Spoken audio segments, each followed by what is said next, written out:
আসসালামু আলাইকুম গাইস, সবাই কেমন আছেন? এই যে একটা প্লাটিনা গাড়ি, এই গাড়িটা ফাটিয়ে গাড়ি চালাইতে আছে।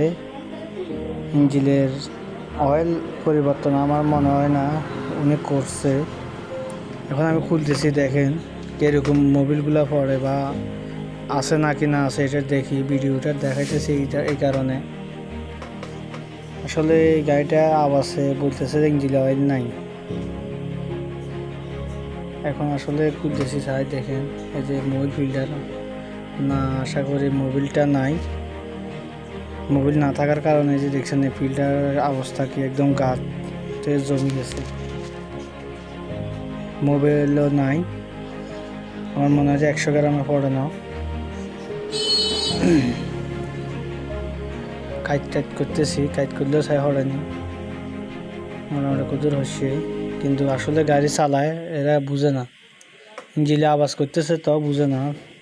আসলে যারা মোটরসাইকেল চালান তারা একটু সবসময় গাড়ির ইঞ্জিনের প্রতি একটু লক্ষ্য রাখবেন। পেট্রোল যদি না থাকে গাড়ি বন্ধ হয়ে যাবে, তবে মোবিল যদি না থাকে গাড়ি চলবে, তবে ইঞ্জিনটা সিজ করে ফেলবে। তো বিশেষ করে আমরা ইঞ্জিন অয়েলের দিকে একটু লক্ষ্য রাখবেন, তাহলে মোটামুটি রাব ইউজ করতে পারবেন। ওকে ভাইয়া, ধন্যবাদ, ভালো থাকেন, আসসালামু আলাইকুম।